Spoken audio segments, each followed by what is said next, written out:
In the quiet dawn light of a small Ohio town, two siblings huddled together on the creaky porch of their crumbling family home, tears freezing on their cheeks as winter's first snow began to fall. Emily, 12 years old with freckles across her nose, wrapped her thin arms around her 8-year-old brother Jack, whose small frame shivered not just from the cold but from the gaping void left by their parents' sudden death in a car accident weeks earlier. The house, once filled with laughter and the smell of Mom's apple pie, now stood as a hollow shell, its roof leaking and walls sagging under the weight of unpaid bills and neglect.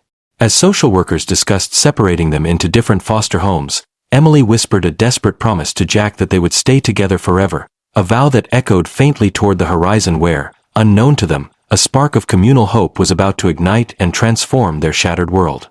The accident had happened on a rainy autumn evening, when their parents were driving back from a high school football game.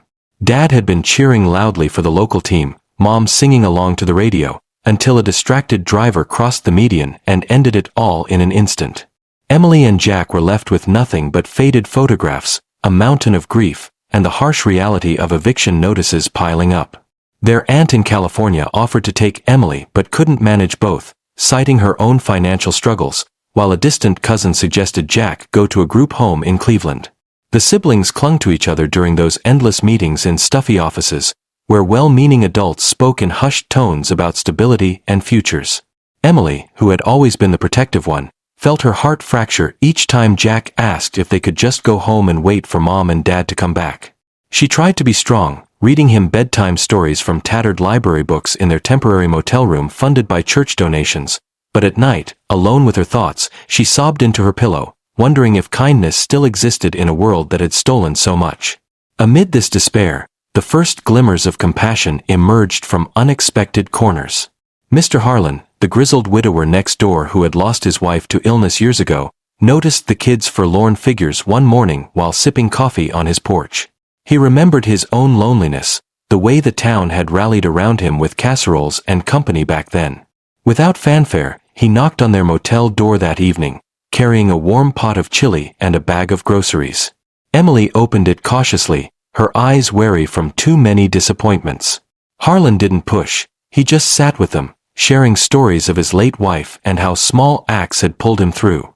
Jack, usually shy, opened up about missing Dad's silly jokes, and for the first time in weeks, a faint smile crossed his face. Harlan left that night with a quiet determination, knowing these kids needed more than soup, they needed roots. Word spread slowly at first, like ripples in a pond. Harlan mentioned the siblings' plight to Mrs. Patel, the elementary school teacher who had taught both Emily and Jack. She was a warm-hearted woman in her 50s, originally from India but a fixture in the community for decades, known for her after-school tutoring sessions where she baked naan for hungry students. Touched by their story, she organized a discreet meeting at the local diner with a few parents and neighbors. There was Tom, a burly construction worker with a soft spot for underdogs, having grown up in foster care himself. Lisa, a single mom who ran the town bakery and understood the sting of loss after her husband's deployment ended tragically, and young Aiden, Emily's classmate, who had once shared lunches with her when she forgot hers. They gathered around a sticky table, coffee cups in hand, and brainstormed ways to help. The idea started small, fundraise for temporary housing, but evolved when Tom recalled an abandoned lot on the edge of town that had belonged to the siblings' grandparents, overgrown and forgotten but with potential for a fresh start. Challenges mounted as the group dove in. Winter storms delayed surveys of the lot, and bureaucratic red tape from the county threatened to halt everything. Emily and Jack, meanwhile, faced their own trials. Jack caught a severe flu from the motel's drafty rooms, landing him in the hospital for days, where Emily refused to leave his side, sleeping in a chair and whispering encouragements. The medical bills loomed like dark clouds, amplifying their fears of separation. In a heartbreaking twist, the social worker revealed that without a stable home soon, the state would have no choice but to place them apart permanently. Emily broke down in Mrs. Patel's classroom after school, confessing her terror that Jack would forget her if they were split. Mrs. Patel held her close, tears in her own eyes, and promised that the town wouldn't let that happen. That evening, she rallied more volunteers, turning the diner meeting into a weekly hub of activity. Acts of unexpected kindness began to weave through the narrative like threads of gold. Aiden, inspired by Emily's quiet strength, started a school-wide penny drive, collecting jars of change that added up to hundreds of dollars for building supplies. Lisa donated fresh bread and pastries for volunteer lunches, her bakery becoming a makeshift command center where plans were sketched on napkins. Tom, drawing on his expertise, secured discounted lumber from old contacts, and even convinced his crew to donate weekends. But the most poignant moment came when Harlan, digging through his attic, found blueprints from his wife's dream home, simple, cozy designs she had never built. He adapted them for the siblings, incorporating a treehouse nook for Jack and a reading alcove for Emily, personal touches that made the project feel like destiny.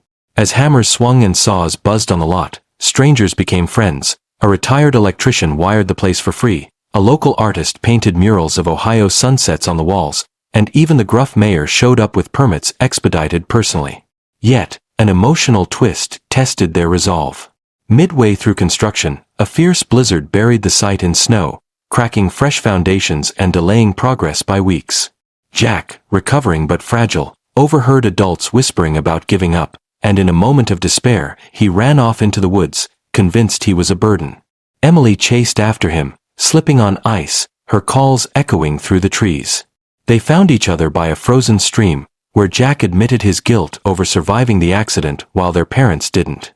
Emily, drawing from depths she didn't know she had, shared her own hidden pain, reminding him that their bond was their parents' greatest legacy.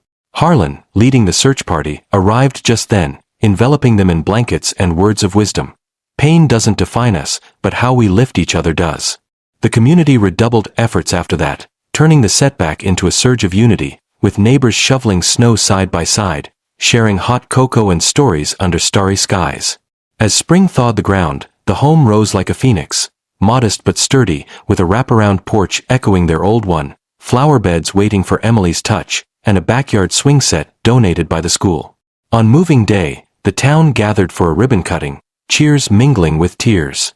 Emily and Jack stepped inside, hand in hand, marveling at the warmth that felt like home again. Mrs. Patel handed them keys engraved with hope, Tom ruffled Jack's hair with a proud grin, and Harlan stood back, his eyes misty, knowing he had honored his wife's memory through this. The siblings weren't just given shelter, they were enveloped in a family of friends, their grief softened by layers of compassion that promised brighter days.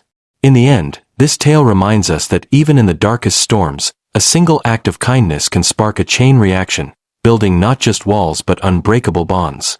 If this story touched your heart, hit that like button, subscribe to Pure Kindness Stories for more uplifting tales, and share it with someone who needs a reminder of humanity's goodness today. Together, we can spread hope one story at a time.